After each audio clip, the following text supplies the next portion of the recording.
Aloof roommate is physically linked to my water cup. I twist the cap and he groans. I take a sip and he licks his lips. But when I poured bubble tea into it and took a few hard pulls on the straw, he lunged at me and snatched the cup away. Don't suck. My cheap plastic water bottle hit the dorm floor and shattered. Great. My roommate, Sebastian, slid a drawer open and pulled out a cup. Here, take this. It was a glass tumbler. High quality stuff. It had these transparent purple lavender flowers swirling around the glass. The lid had a small, tight silicone hole tailored for a straw. It looked brand new. Pristine. I was honestly a little shook. Thanks, man. He avoided my eyes, turning his back to me to focus on his gaming rig. I carefully twisted the lid open. Immediately, a suppressed, low groan came from Sebastian's direction. I poured some warm water in and took a sip. Sebastian sucked in a sharp, jagged breath. His hand on the mechanical keyboard trembled, his fingers slipping off the keys. He licked his lips, looking like he was enduring some kind of torture or intense pleasure. His lips were thin, the Cupid's bow sharp like a knife. Looking at them made me want to bite them. Yeah, okay, I admit it. I'm into Sebastian. I swear to God, before I met him, I was the straightest guy in the state. After high school, my only plan was to get to college and bang a hot, bubbly cheerleader. But the moment I walked into this dorm and saw Sebastian,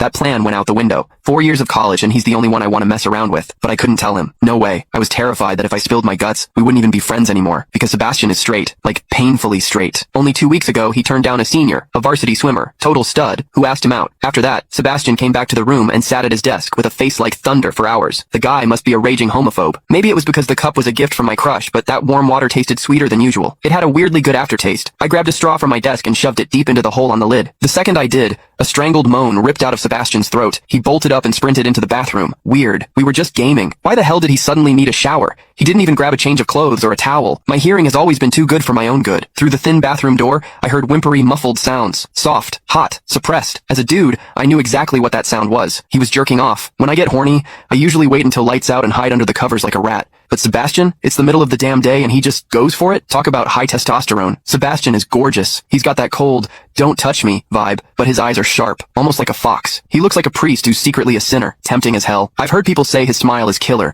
but I've never actually seen it. Sitting there, I couldn't help but picture what was happening behind that door. That aloof, icy face flushed with heat, his lean, muscular body. The veins popping on the back of his hand as he gripped himself. Does he keep that cold expression even when he's beating his meat? My thoughts were getting way too dirty. My face felt hot. After a long time, I heard a final, guttural grunt from the bathroom. The door clicked open, and Sebastian walked out. His face was bright red, a sheen of sweat glistening on his forehead. There was a visible tooth mark on his lower lip where he'd bitten down too hard. He walked straight to his wardrobe, grabbed fresh clothes, and went right back into the bathroom. Then the shower turned on. Okay, now he was actually cleaning up. The mental image of him panting in there made my throat dry. I grabbed the glass tumbler again, and chugged a few large gulps. The water in the bathroom stopped, then started again. It took him forever to come out. When he finally did, he looked at me with this weird, resentful glare. Strange. Was I imagining things? Sebastian sat back down to game, and I poured myself another refill. I wasn't really thirsty anymore, but I began chewing on the plastic straw out of habit. Click the link in my bio to get the full story for free.